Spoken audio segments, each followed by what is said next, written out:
Hi there, welcome to the More Sibyl Podcast. This is a podcast for Blacks, Asians, and those who love them.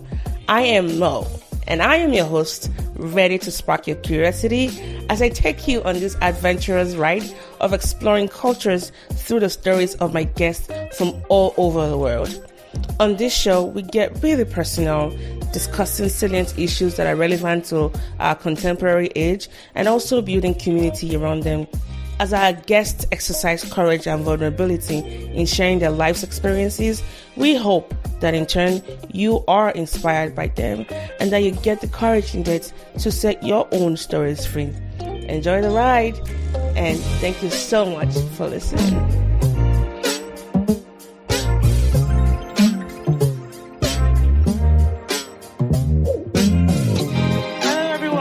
Back to the show. This is Mo and Ayomide. There's always that lag that I wait for. And really, this is going to be our opening forever, guys. So get used to that lag. But today on the show, we have a returning guest, and it's actually Ayomide's first time of meeting this person. So I cannot wait for both of us to explore her story together. Her name is Essence Hayes. I met her through a community of podcasters on Facebook. And I had posted a question about needing some help with, live streaming on different platforms. And she was like, oh, I can help you. She not only emailed me some things to, look through, she actually jumped on a Zoom call during the pandemic, guys, when everybody was like zoomed out. And she was, very helpful with, feedback. And I'm like, I like you. Like, hey, you want to come on the show?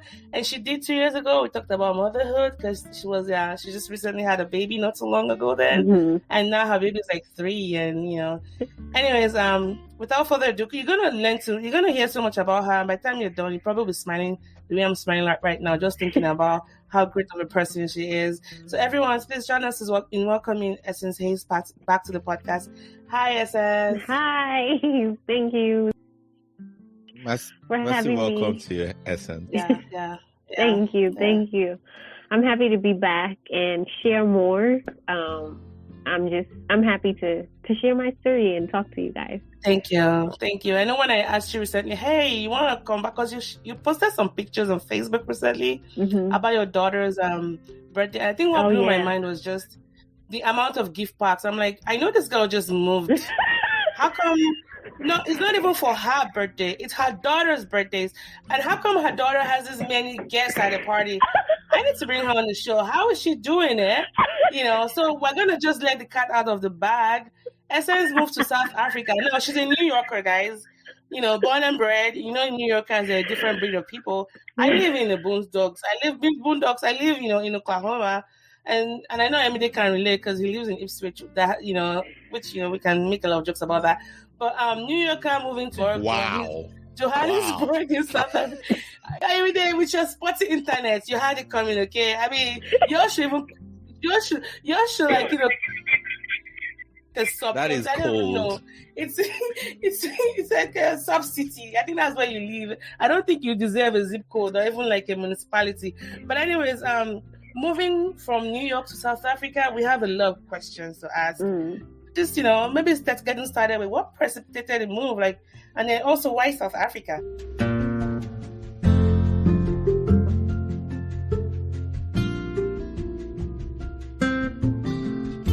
Yeah, so I had recently went on a trip in 2021 in the summertime, and my friends and I were there, and we were there for like 2 weeks.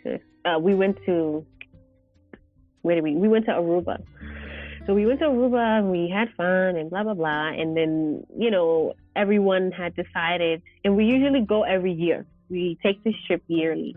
And I went that year, the previous year, and I think the year before that. And this trip, they particularly was like, okay, let's go to South Africa next. Like, let's go there. And I was like, maybe I'll go, I don't know. I had just moved into my own, like my first apartment. Not apartment, but my first home in New York. So I was very proud. I was happy. I was excited. And I'm like, this is what I wanted for so long. I'm not going to leave right now, But when we got back home and I started speaking to my friend a little bit more, she was a little convincing this time. She was like, okay, Essence, like, I understand, life would be different there. You can have a different experience for your daughter, for yourself. And so my friend was very convincing. She's like, you can have a different life. You can give a better life to your daughter. And it could just be a change of environment. So I was like, okay, one of the most important things was like group activities for her, opportunities for her to learn and things like this. This was the most important thing because I knew she was coming to the age where this is, she needs to start learning these things so that she can, I know she was 2 at the time, but I just believe that education is really important. And I'm like, if she can start young, like I'm totally okay with that. So that was the biggest thing. And we had to do, some handlings for that. Like, okay, how do we find this place? Do we create something? What does that look like? So it was like, okay, it'll be handled, just come. So I was like, okay, sure, I'll come, I'll do it. And part of what was in me already before I had my daughter was this sort of risky, not risky and irresponsible, but risky, open to adventure. That was there already before I had my daughter. And, sometimes when you have kids, some people, they kind of equate that to your life is over. And granted, the life maybe that you thought you were going to live, maybe that version is over, but you get to create something else that's even bigger and better. And, it contributes not only to yourself, but to your children. So it's just good to be able to create that and have her be part of it, have her benefit from it, have her contribute to it. Because she definitely contributes to me being here and adds a lot of value and happiness to, my success and the relationships that I build. She's 100%. I'm thankful for her. So yeah, that's what prompted the move. And I almost had tears in my eyes. Actually, I cried earlier this morning because we had the daughter and the dad on the podcast, and I'm almost crying today again. Okay, but it was very beautifully said, Essence. And I picked some gems from your story. First, having friends where you traveled every year consistently to Aruba. Please, I need friends like yours, because my friends, it's so hard to get them to go places. Somebody always cancels out. But anyways, I'm glad you have that community. And I remember correct me if I'm wrong, because I know when you was in college, you went to Guatemala or South America. Yes. Guatemala, I remember that about you, and it's very inspirational to see that despite being a mom, and I got to experience that recently. There's a way your life, like you said, a part of your life ends, but it's not like a dead thing. It's almost like you've honored that past, but you can't combine that with the present, but you can make it a new life. And I think you explain it that way, let me give my daughter a chance to explore the world. And even just, going out there and, plucking yourself from New York to South Africa. And I think that's really, really brave. And so kudos to you. Yeah, it is. Yeah, it's definitely a lot of guts it takes for me to do some of these things, because sometimes the people around you may not understand. Like my family was like, what's going on? What's going on? Why? Especially since it's from, this is the way people will think about it, from a developed country to a developing country in some, it's almost like you're going back, but it's for you was not even, yeah. But anyways. Yeah, so I get it.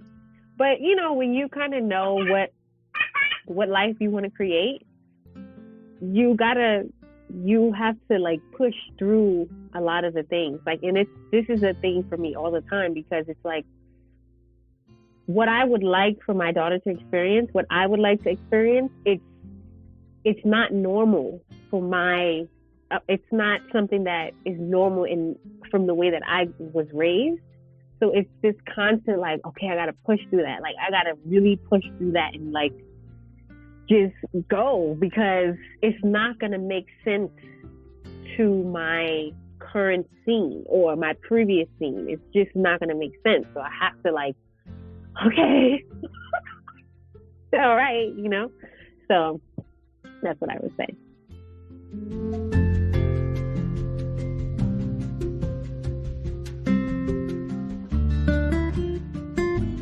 So you kind of started speaking to this already, but I'm wondering what has most surprised you about the move? And I'm asking because usually if something surprises you, well, surprises any of us, you know, not just you specifically. When something surprises us, it's an indication of an expectation that has, you know, been violated, or, you know, you're expecting something and then you see something else. So what kind of things were you expecting, and in what ways has South Africa surprised you?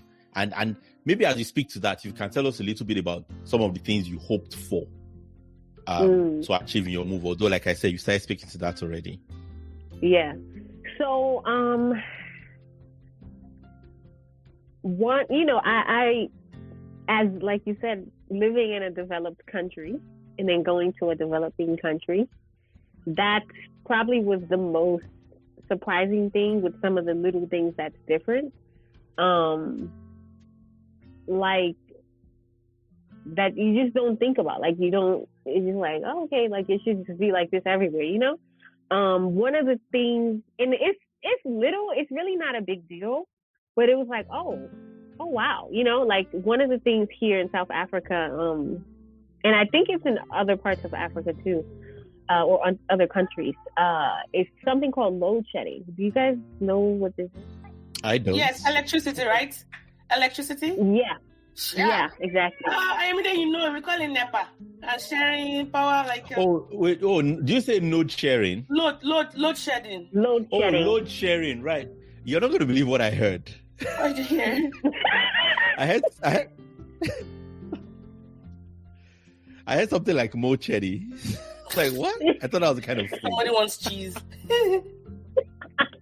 Yeah, but that was new. Like, I'm like, why are they turning the electricity off? I'm like, why? Like, I need the electricity. Like, what is happening here? You know? And it's like, okay, I get it. You know, it's fine.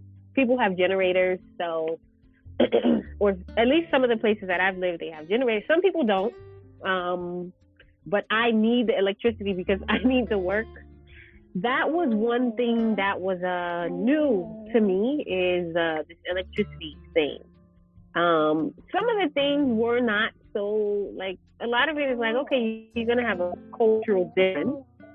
I've traveled before, so adapting to different, like, things is like, oh, okay, fine. I'm not in New York, so I get it. Yeah, so it wasn't too much that was surprising or shocking, because when you know that you're traveling somewhere, you kind of expect things to be different, and you adjust. You know, you adopt to that. And yeah, just to be clear, I mean both ways, like good or bad surprises, not just bad ones. Okay, good surprises.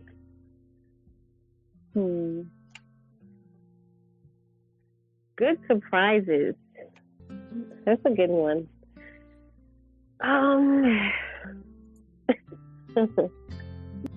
Good. I mean, when you come to Africa, you know it's gonna be people that like are your complexion. That was like, that felt good to me. Amen. You know, it's not a surprise, because it's like, okay, like I know I'm gonna see a lot of people that like, and they're gonna, you know, one thing that is very interesting to me is a lot of the times when the South Africans see me and I don't say anything, they'll say things to me in their language, or like in Afrikaans. Is it Afrikaans or Zulu? I don't know which one. It's a language that's spoken here. They'll say a greeting to me, and it's like, I wish I could say something back, you know. But and then I'm like, are you planning to learn Afrikaans? Oh, maybe so.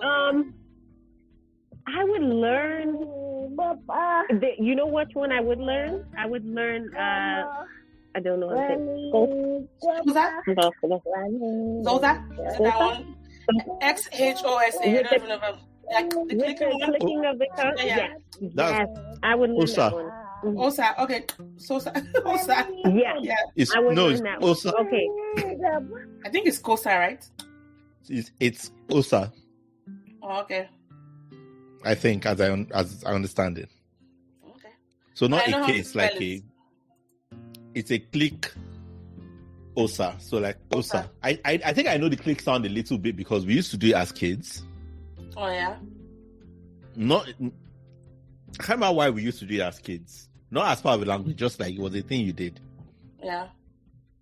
Well, Aisha is not Kosa. Oh no, it's Osa. Okay. The XH is the click. Because I just checked Google now. It's telling me Kosa. Like I listened to it. But I know of course, it's giving you the anglicized. It's giving the anglicized. No, but this is Google. This is Google Translate, and it's verified by that. Okay, I use Google Translate for Korean, right? It tells you when a native has approved a particular translation, versus when it's just telling you the English, like the right. Yeah. So obviously, they probably it's like the same way with like in Yoruba, the P sound. Nobody expects a non-Yoruba person to say the P sound. So of course, if they say the P sound, you know, it's like, what are you gonna do? You let it go, or the B sound, because those sounds aren't in English. Okay. So essentially, we're saying you want to learn that Kosa. I would 100% want to learn this language. It's very intriguing and interesting. Like even if it's just a few words, I would love to know how to do this, because like the American tongue is very it's not used the same as a lot of other, like even this woman I met here, she's Italian. The way she pronounces her R is very different from how an American would pronounce the same word, but it's just different, So I would want to learn this. That's I think. Yeah. And as you were talking about how some of the things that surprised you was just being in a space where you really don't have to explain yourself. And I feel that way when I go back to Nigeria. Like I always say, I don't feel like I'm a black person. I don't have to overperform or underperform. People just get you. Like you feel so there's an ease that comes with that. And I'm glad you're experiencing that, despite you being there for just a short period of time. But I'm curious to know this. How do you define yourself in the context of South Africa's race and identity politics? Like, for example, Black, African, or colored. Do you think these distinctions matter to you?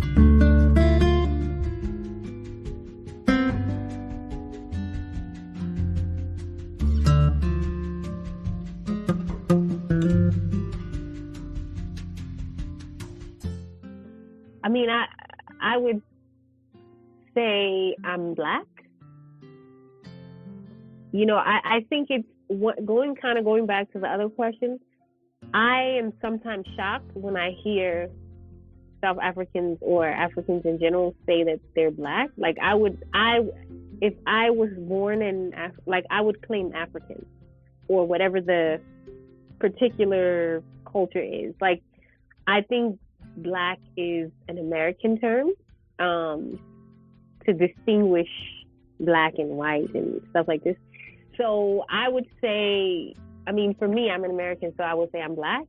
But it's nice to see, like, they're just African. Like, we just African. It's like it's not a taboo. It's not like something that's like a mystery. It's like this is what it is. Does that answer your question? Because I want to make sure I answered it properly.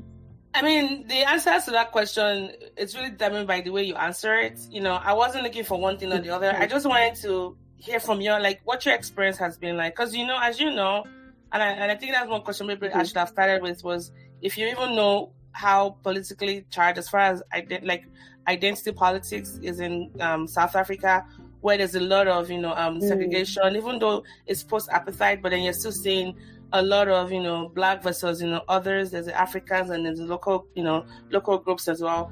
And so I just wanted to find out, you being an outsider in right now, has that, come up with you, and how do you respond to that? Yeah, I haven't really experienced so much of this because the sub community that I'm in, it's like Africans that are like white Africans. There's black, like, people who look like me. There's people from other countries, so it's very diverse, like sort of like what New York would be like or what New York is like. So I haven't really experienced a lot of like, what is this separation like? Honestly, when I got to the airport, I asked the person at the airport, like, is it segregated? Like, how is it? And, he said it's normal. Like, that's how it is. But I feel like it would be like that even in New York. Like, there's just going to be some people who live over here, whether it's by race or it's by class. I think it's going to be this separation that's just going to be there because people connect based on similarities and culture and stuff like that. But me personally, I've not witnessed this racial bias separation, like this. I haven't seen it. I'm still exploring, for these first couple months that I've been here. Because you said something about black being American, but like here in the UK, black British refer to themselves as black as well, and I think I think it's just sort of come, and I know even in Nigeria, which is where I was until a few years ago, I think the more globalized the world is becoming, and the more, even for people in Nigeria who are still in Nigeria, on the internet, they're interfacing with white people and people from all sorts of races. It's sort of becoming, there was a sense in which, people often say, I didn't realize I was black until I traveled, and realized like, oh, actually, this is how I'm seen. But I think, people are starting to see that more with the internet, because even if you stay where you are, you still find out that you're black because of how you get to be engaged, on Jack Dorsey's internet. So, but yeah, but I mean, that's it. I absolutely relate to what you were saying about, feeling at home, and yeah, like I was in Nigeria just earlier this year, and I remember feeling free and realizing, oh, it's because I'm not thinking about it. So for me, it was even as little as the fact that when I speak, I realize that when I speak here, I speak slightly slower, so just because, and to be fair, it's both ways, right? Because the truth is that when I hear people with sort of more sort of local accents speak fast, when I hear them speak, I don't. So like I live in Ipswich, which is in Suffolk, and if you hear the Suffolk accents, it's at its strongest, it can be quite confusing. Or when before this, I was in Scotland, and Scots is completely, like I honestly had never heard Scots in my life before I moved here, except Braveheart, and Braveheart is even Scottish. So yeah, it's also of little things, isn't it, that you sort of realize, oh, okay, I'm no longer engaging in these cognitive efforts. I wanted to ask though, now that you've been here for a while, would you say you've experienced any xenophobia? And I'm asking this for two reasons. So I don't know if you're aware of this, but there's the whole thing about Nigeria versus South Africa that goes way back, right? There's a rivalry. Sometimes it's been friendly, and other times it's unfortunately not been. And there's been a bit of history where a lot of Nigerians have felt some xenophobia directed at them by people in South Africa. And the same has been done, to South Africans in Nigeria because of all sorts of perceived historical issues between the countries. And I'm wondering if you've personally, and of course there's the racial aspect, isn't there, where, you know, black and white people in South Africa, there's these tensions as well. So as a Black American in South Africa, which means you're put, you know, I don't know if you've experienced any of these sort of tensions, either from blacks in South Africa or from, you know, white South Africans. Does that make sense?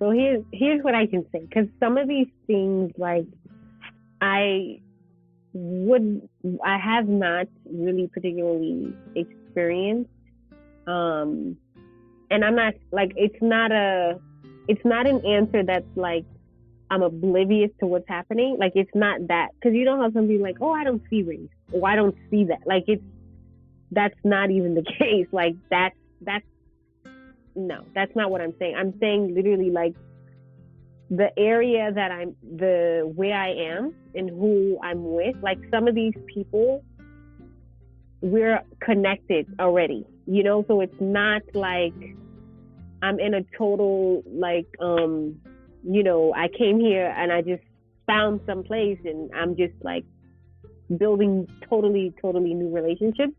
A lot of people of where I am, I'm connected to them through other ways. So it's kind of like we have some sort of, like, reality, shared reality, even though I'm not South African. So some of the things that, you know, like this cultural things or xenophobia, I don't particularly, because there's so many people that come from all over the world in this group. It's like in these, it's just not something that I would experience, because everyone's coming from everywhere. You know, like, people coming from Italy, Russia, Switzerland, you know, South Africa, like, different parts. It's like a melting pot. You know, like, it's so many different cultures. And where I am particularly, that is just like, okay, hey, you know, like, it's just different. So unfortunately, I don't think I can answer that question. I guess it kind of speaks to just how the world is really, because wherever you go, there's still that human problem of classism, whether in the US where it's, you know, by race and color, or in South Africa where it's also by color and maybe a little bit of ethnic groups. In Nigeria, it's tribes. I think regardless of where you go, there's always going to be that.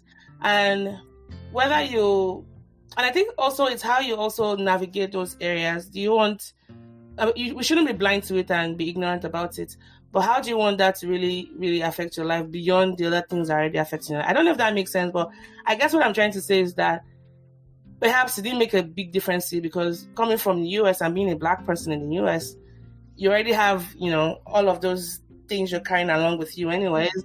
And maybe that could be like a protective factor, like, you know. Yeah, I was just going to say, because you said something about Black being American. But like here in the UK, Black British refer to themselves as Black as well. And I think it I think it's just sort of come, and I know even in Nigeria, which is where I was until a few years ago, I think the more globalized the world is becoming, and the more, even for people in Nigeria who are still in Nigeria, on the internet, they're interfacing with white people and people from all sorts of races. It's sort of becoming, you know, there was a sense in which, you know, people often say, I didn't realize I was Black until I traveled, and realized, like, oh, actually, this is how I'm seen. But I think, you know, people are starting to see that more with the internet, because even if you stay where you are, you still find out that you're Black because of how you get to be engaged. You know, on Jack Dorsey's internet. You know, so, but yeah, but I mean that's it. I absolutely relate to what you were saying about, you know, feeling at home, and yeah, like I was in Nigeria just earlier this year, and I remember feeling free and realizing, oh, it's because I'm not thinking about it. So for me, it was even as little as the fact that when I speak, I realize that when I speak here, I speak slightly slower. Yeah. You know, so just because, and to be fair, it's both ways, right? Because the truth is that when I hear people with sort of more sort of local accents speak fast, when I hear them speak, I don't. So like I live in Ipswich, which is in Suffolk. And if you hear the Suffolk accent, it's, you know, at its strongest, it can be quite confusing. Or when I was before this, I was in Scotland, and Scots is completely, it's a complete, like I honestly had never heard Scots in my life before I moved here, except Braveheart, and Braveheart is even Scottish. So, you know, so yeah, it's also sort of little things, isn't it, that you sort of realize, oh, okay, I'm no longer engaging in these cognitive efforts. Yeah. I wanted to ask though, you now that you've been here for a while, would you say you've experienced any xenophobia? And I'm asking this for two reasons. So I don't know if you're aware of this, but there's the whole thing about Nigeria versus South Africa that goes way back, right? There's a rivalry. Sometimes it's been friendly, and other times it's unfortunately not been. And there's been a bit of history where a lot of Nigerians have felt some xenophobia directed at them by people in South Africa. And the same has been done, you know, to South Africans in Nigeria because of all sorts of perceived historical issues between the countries. And I'm wondering if you've personally, and of course there's the racial aspect, isn't there, where, you know, black and white people in South Africa, there's these tensions as well. So as a Black American in South Africa, which means you're put, you know, I don't know if you've experienced any of these sort of tensions, either from blacks in South Africa or from, you know, white South Africans. Does that make sense? So here's what I can say, because some of these things, like, I have not really particularly experienced, and I'm not, like, it's not an answer that's like I'm oblivious to what's happening. Like, it's not that, because you know how some people like, oh, I don't see race, or I don't see that. Like, that's not even the case. Like, that's not what I'm saying. I'm saying literally, like, the area that where I am and who I'm with, like, some of these people, we're connected already, you know? So it's not like I'm in a total, like, you know, I came here and I just found some place and I'm just, like, building totally new relationships. A lot of people of where I am, I'm connected to them through other ways. So it's kind of like we have some sort of, like, shared reality, even though I'm not South African. So some of the things that, you know, like this cultural things or xenophobia, I don't particularly, because there's so many people that come from all over the world in this group. It's like in these, it's just not something that I would experience, because everyone's coming from everywhere. You know, like, people coming from Italy, Russia, Switzerland, you know, South Africa. It's like the advantage of living in London instead of in, like, a village in the UK, in England. Or living in New York. I say it's like the advantage of living in London or New York instead of one of the sort of more rural areas. Instead of Oklahoma, for example. Yeah. Let's go there.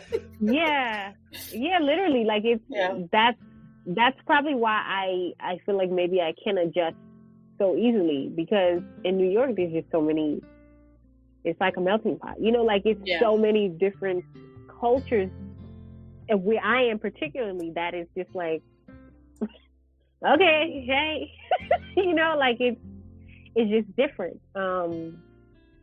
So unfortunately, I don't think I can answer that question. I mean, Joburg is one of it's a mega city. It's one of the largest cities in in South Africa. So yeah, one of the things that I do want to talk about that is beneficial to me, one, living in New York and the cost of living in New York versus the cost of living in South Africa is very different. And it was a good financial decision for me and my daughter, because right now, she's entering like what would be like daycare. And I know the involvement that I want to have in this process, in these early stages of her educational career. And wanting something like that in New York would have just been really, really pricey. But even with what I earn, like, it can go a long way. I can get a lot of quality things, that's a beneficial thing for me that I didn't really see it in the beginning. Like, I didn't really think that it would be so good for me and so good for us. Like, right now I live in a 2-bedroom home, and it costs less. It costs less than a studio apartment in the hood in New York City. And it's not to say that there's nothing, like, I'm not trying to diminish people who live, because I grew up in the hood, I grew up in the hood, like, I know what it is like. But at some point, you want to be able to give the future generation of you, like, a better opportunity. And it's different experience. That's really key for me. It's like, I want my daughter to have a different experience. I want her to be able to say, like, I have friends in the UK, or I have friends in Switzerland that I can, if I'm doing some business over, like, I can call them because my mom knows this family. Like, that's important to me, because you would not have to feel alone. It's like, okay, I have community there. I have friends there. So the cost of living probably was also another thing that's so beneficial. It's just, you could just do so much. So it's kind of like, I struggle with that sometimes. Like, do I want to go back to New York, or do I want to stay here? But yeah. There's a reason I don't live in London. That dollar or pound will go a longer way in some places than, Yep, and the NHS doesn't necessarily pay you more for. Yep. It's a wise financial decision, yeah. But I mean, yeah, it's both ways though, because like a friend of mine here says, who's Muslim and veiled, there's a diversity in London that you don't get here. So it's, it's win and lose, isn't it? It's basically weighing your options. Like, your money goes longer, but there's also less diversity. And there's less sort of options in terms of, that sort of thing. But yeah, nowhere is perfect, I suppose. Yep. And I think it's just, whatever phase you are in life, prioritize what's important to you, right? Like, is it the people? Is it the place? You can give weight to different, aspects of those things and make your decision based on what's important to you at that point. It's not saying you can never go back to New York, timing. Right? Exactly. Yeah, like, with your daughter and the things you want for your daughter, this is important for you right now. So, the next question was actually inspired by what you had talked about earlier on, and I think the way to just ask it is, you're Black, and I keep using that word, even though it's just you're African American Black.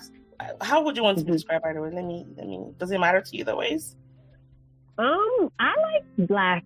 Black. Okay. I like Black. I like Black too. Okay, being Black and American, moving to Africa, South Africa, and it's developed in its own right. But definitely, like you talked about, there's more advantage for you because the dollar goes a long way. You're able to live a larger life. Not like you're living poor in New York, but there's a wealthier, richer side to you. So I'm curious to know, are you aware of any privilege as a Black person who's coming from the West? And then do you find out that just the privilege you have, and because I think it's a privilege really, has helped you open some doors that you think maybe people that are locally based or from there might not be able to have access to, despite sharing the same identity and phenotypical look as you?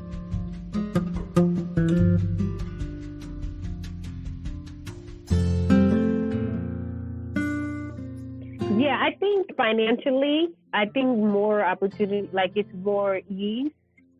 Like, you know, people are going to look at someone from America to have money. I mean, at least that's what I'm thinking. In some of the places that I've lived, it's kind of like, you just like, yeah, she's got the money. Like, she's got it. And I don't have to worry about it. Nothing like, I would personally say maybe that's, you know,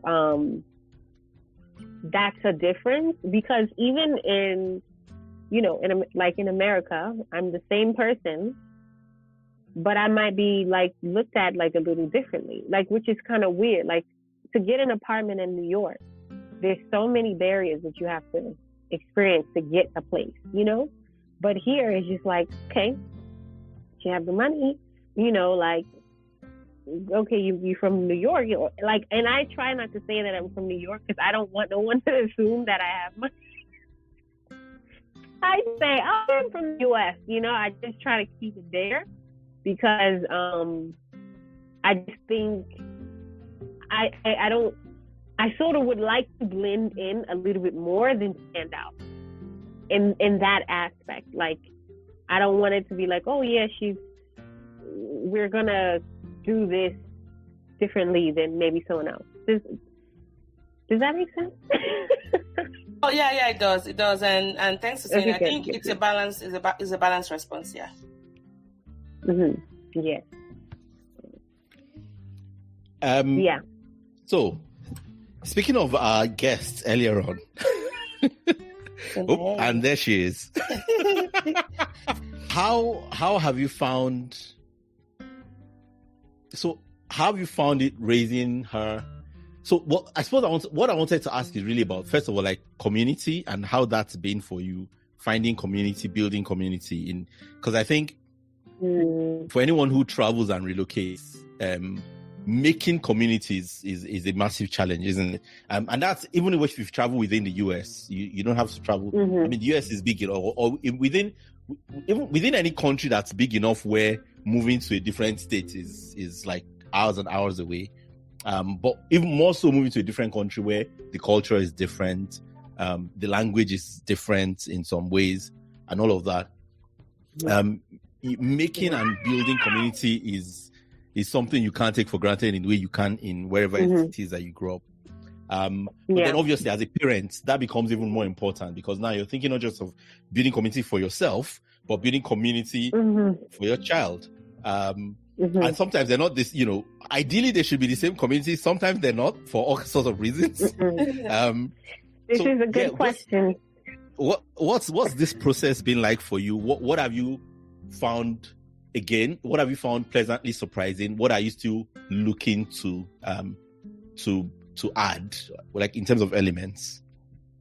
Yeah. So this is a really good question for me, because it's something that I was thinking about recently. So I'm 26, right? And I have a daughter. And I'm also not married. I'm 26, right? So I have these three different, very different, like, sort of clashing identities. And this is more personal than it has to do with being in South Africa. But it's just something that I've noticed, and it's sometimes a little challenging, to be honest. I'm still young. I would still say I'm pretty young. I'm a mom, and I'm not married. So what I have to navigate is, okay, so it's easy to connect with moms. Like, you have a kid, okay, good. Like, you know, that's easy. But it also gets a little challenging with some of the shared experiences, because most of the times they're older than me, 10 years older than me. You know, like, they're much older than me. They have more experience in life. Maybe they have more than one kid. So that gets like, okay, like I'm a learner in this area. And then I'm young. So some of the young people around me, they don't have kids. They're just, they're having fun. They're dating. They're doing things at the drop of a hat. They're just doing things like that. So sometimes it's like, okay, how do I navigate this? But one of the things that I was thinking about that was successful, even before I was a mom, when I was in high school, one of the things that I felt most proud about was I was able to get along with all the groups, all the cliques. There was the popular crew. There was the students who were like really good grades. There were the nerd, like all these different groups. And about that recently, like I have that ability. Like that's something that I'm strong at, and I can use that skill right now. So hold on. So yeah, so that's one of the things, like in terms of building community, is how do I build, whether I build different groups or I bring all of them together, and so that it suits all of my needs. But it's just something that I'm just like, I don't really feel like I'm super in that group. I don't really feel like I'm all the way in that group. Probably not all the way in that group, but I'm a little bit here. So it's just this like, okay, Essence, all right, you can do this. You can create these relationships and understand that each of them are going to need something different. Each of them are going to share a different experience that you have. So this is what I would say. And I think I'm getting better at it little by little, like just recognizing like, okay, there's different parts of me and I can share that with different people and it's fine. So yeah, that's my experience in terms of building community with different things. Yeah. Thanks for sharing that. Thanks for that. Especially the vulnerable moments. And and I think you're doing it beautifully well. Giving yourself, because you're still young, like you said, at 26, at all these responsibilities, and knowing that if whatever you can get from your peers, you've already set up a system where you can learn from those that have gone ahead of you, and while at the same time enjoying your youth, right? My follow-up question will be this. So I know you just moved to you found your own aunties. Yes, the African aunties. So I was going to ask how your daughter has been adjusting to South Africa. I know she's been a toddler. She probably has a lot of opinions on like every toddler out there, and I guess she's able to see that, we're no longer in New York. But I'm curious to know, what has that been like for her, and how has she been articulating that to you in such a way that it has encouraged you to stay, for as long as you've been staying.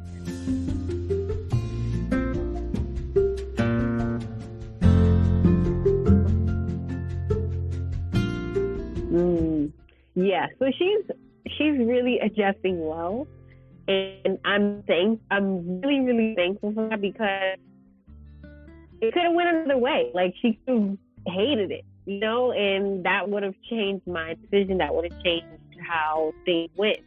But she really loves it, and it's interesting because she was born in May of 2019. And, how I wanted to raise my daughter was just a little different from the norm, with some of the health things and all that, whatever. We're not going to get into that. But I knew that it was going to be different. So the first year I kept her with me. I'm like, nobody's going to be with my baby. I'm not leaving her anywhere. She's coming with me everywhere. So I was with her all the time. We were growing our connection, building whatever. And then second year is COVID. So we really not going anywhere. She's definitely with me all the time. And then at the end of her second year is when we go to Africa. So really, like, her first sort of experiences, her first sort of social experience, because even before we went to Africa, we started, because COVID restrictions started to lift a little bit in New York. So we started to go out here and there, and we would, like, she's a magnet for moms, for kids. So it was really easy for her to, like, build friendships.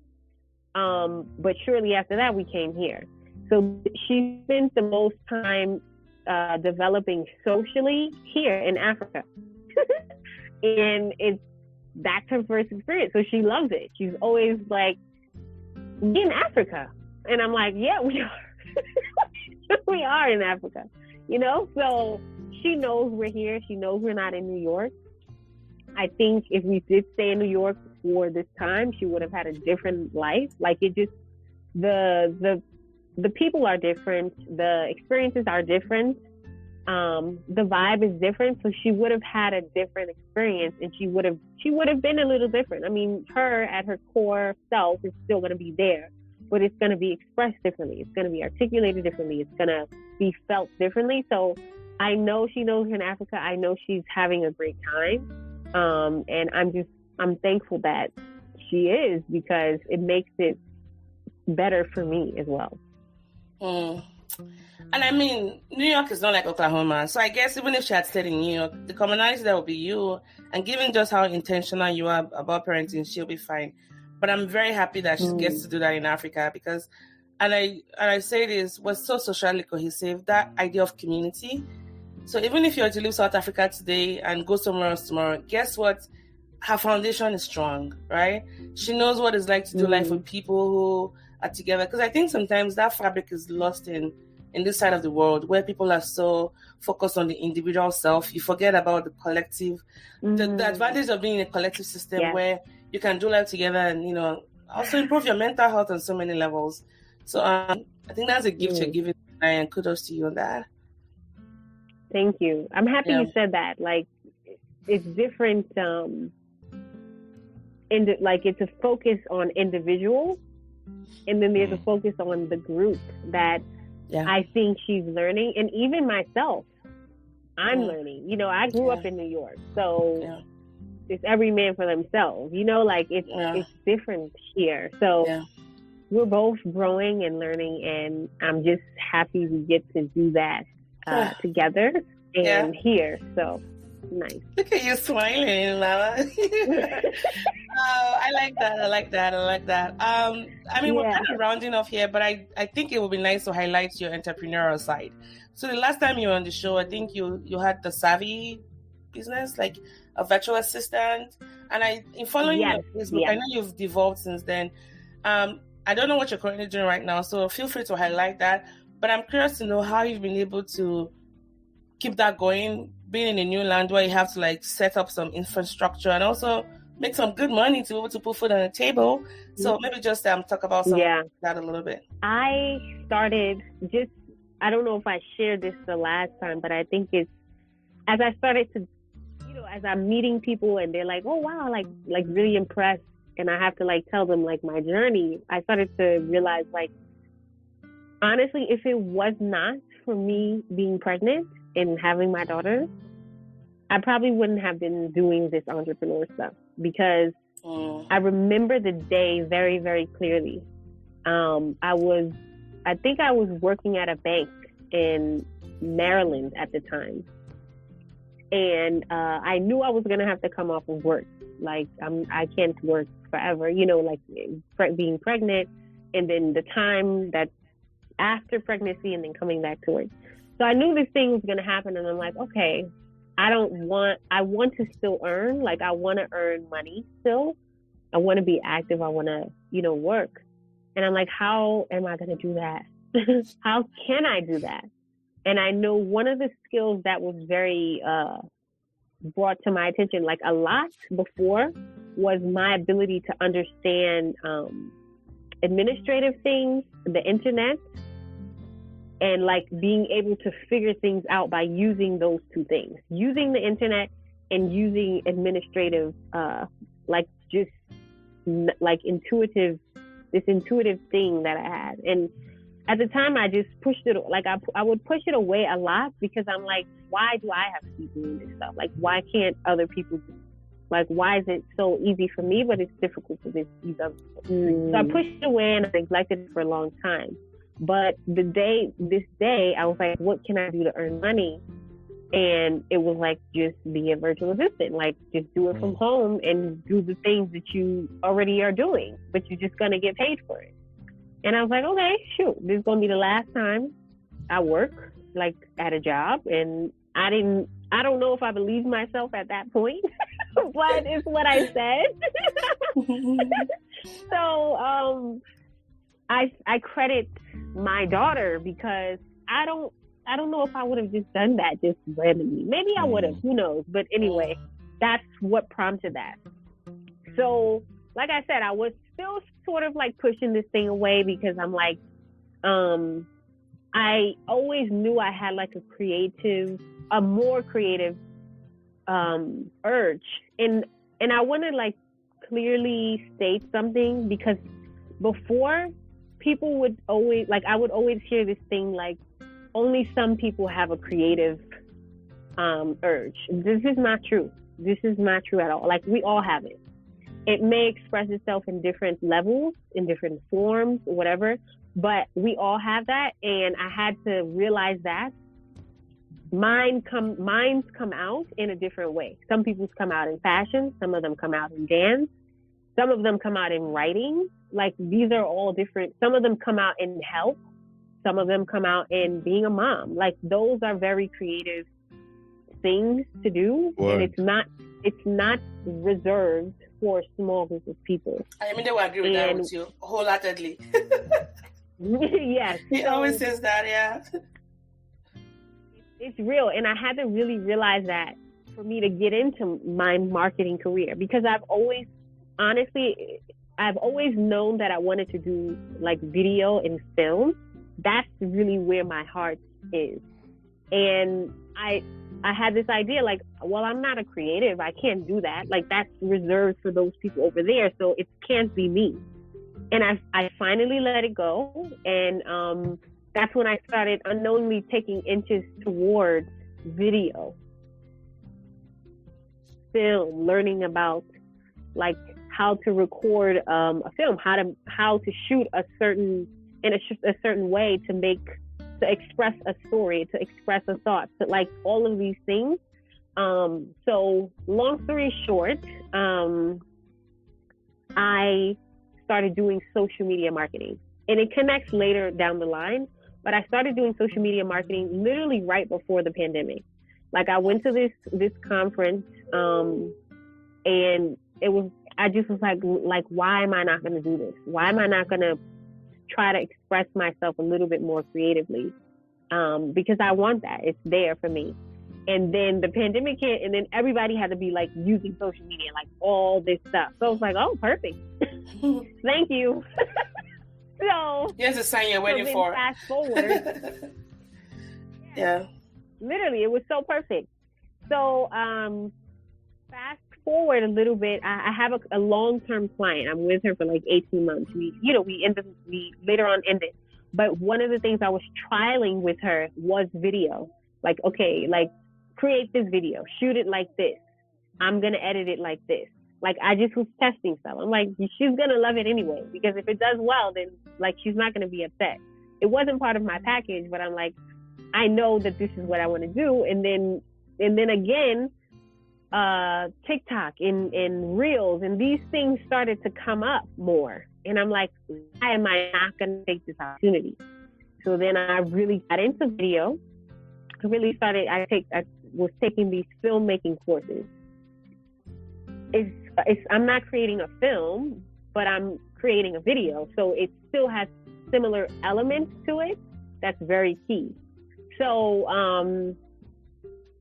that's what I'm doing now. And I work with mainly U.S. clients.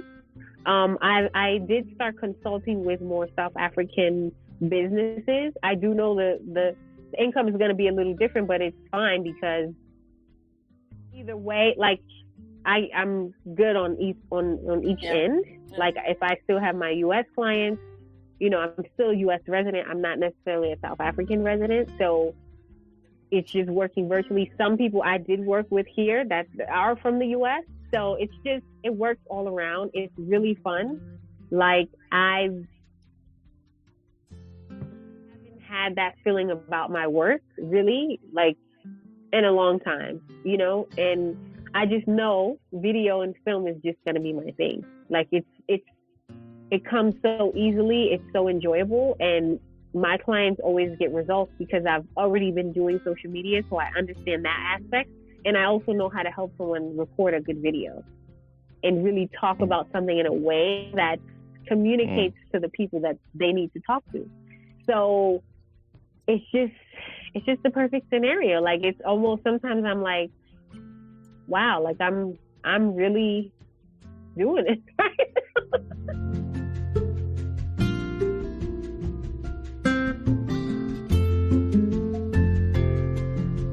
Yeah, and we can hear it in your voice, the way you feel. I can't my video, your video is frozen on my screen, which I think is just me.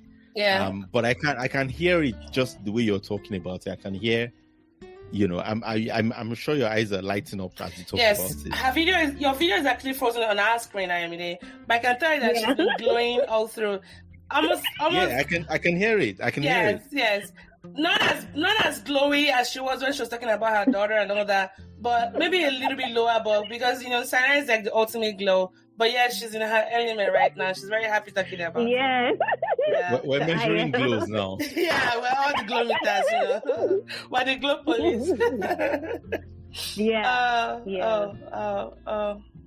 That's so amazing. Sorry, go on. Yeah, please. Sorry. I want to share another thing that is really also part of this journey for me, in terms of me just making decisions that I know at the core aligns with what I want. You know, sometimes when you're young, you're trying to figure life out. At least I'll speak for myself. Like, I've tried to take so many people's advice. Like, okay, I'll just do what they say because they're successful, so I'm going to listen to them. But what I've had to realize is sometimes those outside advices, while they're not trying to be, trying to harm me, it's very important for me to know what's at the core of what I want. And the reason why I say that is because a lot of these decisions that I'm making that sometimes don't even make sense to myself, it's so innate and it's so like destined that I just have to keep like going in that direction. And the reason why I say this is because when I became a mom, one of the things that I was told was, my opportunities to be, married or be a wife or have a relationship, like a serious one, was done. Like, it was over. Like, it was over for me. And for a while, I didn't realize, but I had internalized it. And I just was like, you know what, forget it. I'm not going to look in this area. I'm just going to be like, whatever. It doesn't matter. I don't need it anyway. Whatever. But I eventually met this person that's just like, wow, like, oh my goodness. It's almost like, you know how, like, you know how you write, some people have like a list, like this list, write the list, say the things that you want, blah, blah, blah. So a few years ago, I did it and I left it alone. It's almost like somebody looked at my list, like crafted this person and just like sent him like, okay, go in that direction, go over there, you know? And when we first started like getting together, like, getting to know one another, all of the things that I was, of these risk moments or these things that I wasn't unsure about, but I did it anyway. Those were all the things that I'm happy to see in me, like, does that make, like, like, if I can go with what I knew I should be doing, regardless of maybe what someone have told me to do, like, I wouldn't have met this person. So, I wanted to share that because important. It's important for me to kind of continue on the track that I was on and not feel like, well, I'm not doing what they're doing, so maybe it's wrong. Or I don't have the same life as they do, maybe it's wrong. It's like, here's where I am. I think it's best for me to do, and I'm going to, continue on that. I'm going to acknowledge what I know, and I'm going to make that decision. And it might be scary to make that decision, but I'm going to make the decision, and I'm going to do the thing. And he's like amazing. Like, wow. Like, sometimes it's just like, how did you come from this list that I wrote and you just came in real life? It's very interesting, but I'm so happy. It's like the best thing ever. It's just amazing. So it's also like a secondary validation of like, you're doing the right thing, because creating a family and creating this sort of dynamic has always been important to me. And even though I wasn't successful at it before, it's not over. And it's just possible. So I'm thankful. Alternate description. There's another glow again. The glow meter just went up. On SS is so glowing. I really need to say that because we never share the videos because we only do audio recordings here for the most part. She's glowing again. Thanks for sharing. I love what you said. I love what you said about the fact that, like even if life doesn't work out the way we had hoped or wanted, it's still working out. It's not over yet. And there's still opportunities and potentials that are open to us that, and ways life can surprise us that we can't see. Yeah. Love that. Amazing. I think one last thing to kind of use it to wrap all of this together, because we've talked a lot about just who the kind of person you've been. I mean, adventurous and open to like exploring new things. And with your daughter, it was a very conscious decision for you to make sure that even though a part of your life was ending, it wasn't going to be the end of life. Doing life with your daughter and exposing her to a new worldview by living in South Africa, finding community, keeping life going, keeping love going as well, despite being, young and, unmarried and a mom as well.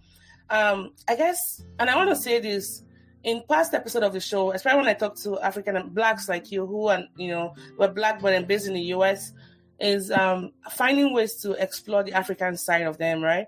And maybe by doing your DNA ancestry or visiting some parts of Africa, or just getting to have conversations maybe through the show or with your African friends. And I also want to say that I don't think visiting Africa is in the books for everybody. Don't just pack up and leave. Make sure you think about it carefully. But I also, that's one conversation. On the other hand, I believe that there's some people that are kind of holding back on experiencing, maybe like even surprising themselves, because you just have this mentality about Africa being such a backward place. These are the kind of people I would like for you to, address. So for Blacks like might be missing out on this experience, because I bet if I were to ask you, imagine how your life would have been if you didn't make that move to South Africa. You'd be like, oh my gosh, I can't even imagine it. And I can see you even another glow coming up your face again. What kind of words would you like to? I love it. I'm here for it. What are some of the words you like to say to these people in just charging them up to like take that plunge and just go for it? So I want to say it again because it cut out a little bit, and I want to make. Oh, for those people, the people in the last category, those that are supposed to have made that move, but they're all up in their heads and maybe thinking about Africa, maybe things they've seen on the news about Africa being a backward place, even though there's like 50-something countries in it. For those people, what are some words of courage, or even to get them, like Vim, to kind of get them going so they don't get caught up in this whole, being put. I guess what I'm trying to say is that for people like that, what are some words of encouragement to get them going on those dreams of going back to the motherland and, finding a new path for themselves?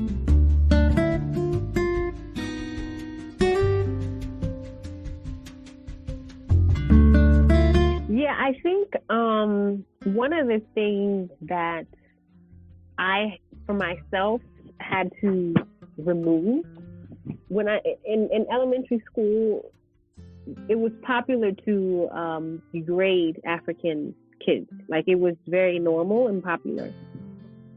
I think if you have something like this, you have to like take that out. Like, you have to acknowledge that that's where you may have like asked at a joke, or you may have said the thing as well. But this, like, and then you have to also realize that there's miseducation about Africa. Like, some people growing up think Africa is one country. And it's so like, wow, you know, it's so like limited of information. And you also have to realize that there's people or groups of people who want you to think that Africa or Africans are less than, or are, unworthy. So when you have this realization, like, someone's trying to hide something from me by giving me a lie, you have to look in there and see, like, okay, I want to find out these things for myself. Like, I want to discover and explore these things on my own and come up with my own truth. Because, like, why would you just blindly take someone else's truth? Because it's so popular. Like, it's just so popular to be opposed to Africans, even in America. Like, honestly, the guy that I'm dating, you know, I wouldn't say dating because I feel like it's a little more than that. She's Nigerian. And one of the things what? Yeah. You should have led with that. I was going to say exactly. Hey. Is he Yoruba? Is he Yoruba man? Yeah. Hey. Yep. Another glow, guys. Another glow. Sorry, go ahead. You're one of us. Let me switch it to my Nigerian. Yeah. Tiwa. Welcome home, my daughter.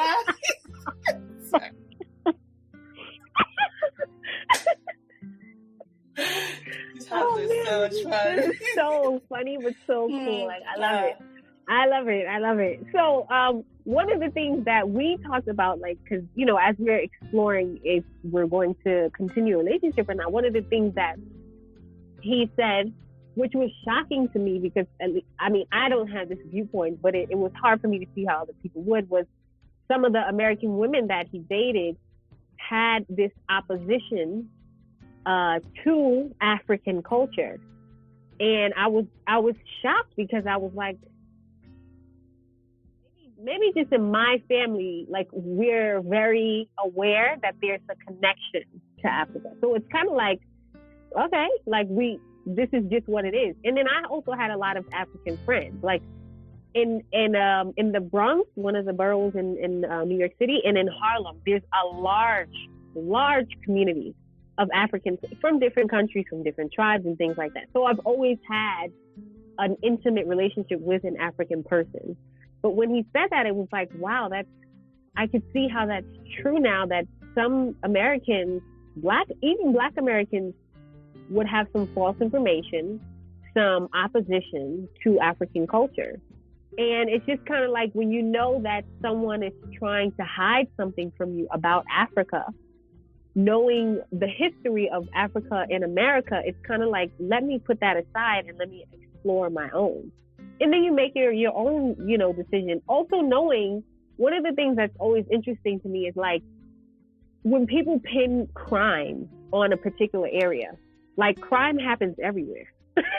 Like, it's not, like, it's going to happen someplace. So it's not just, oh, that's just in Africa. Or, oh, that's just Chicago. Like, crime happens in New York City all the time. But does that mean you're not going to go to New York City? Because, you know, like, it doesn't make sense. And when you realize people try to blow things out of proportion, it's kind of like, that might not be true, or that might be exaggerated. So that's just, I kind of care, like, somebody might just be lying, you know, and I'm curious enough to have my own truth about something. So that's what I would say, you know, get out of your head and get on a flight. Yeah, so that is a great way to Get out of your head and get in a place. Get on a flight.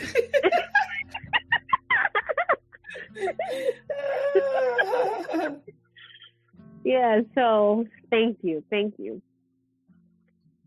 Yes. Thank you, Essence, for just sharing your time and your insights and your joys, the things that give you joy, including your lovely daughter and your creativity and the things you've discovered about yourself and your love of South Africa and Johannesburg and this has been amazing. Just thank you for coming on to share all of this with us. And I feel a little sorry for the listeners because they didn't get to see Sanai and the glows. But and they didn't get to see how your face glows. The 3 different glows were recorded on the glow meter. Y'all have to be content with our audio descriptions. Which we did for you guys, by the way. You're welcome. So this is why you need to sponsor the show, so we can get more equipment to be capturing the glows. No, thank you. And thank all the very best as your story continues. Yes, and we can't wait to catch up with you later. Later on. And hear what new story arcs you're on. Yeah, you're always welcome here to come back again and maybe see the progress in the next 2-3 years. But yes, like I already said, thank you so much. It was really nice getting to see more essence of you. Ooh. I'm going to escort myself out of the studio right now. That said, thank you guys. Catch you guys on another episode of the More Sibyl Podcast. This is Mo and every day. All right, Essence. Bye. We will let you know when the episode comes out and share it with you. Okay. You know how we do it. You know. Yes. You got this, Thank you. But, Thank you both so much for a great conversation and the connection to the Nigerian.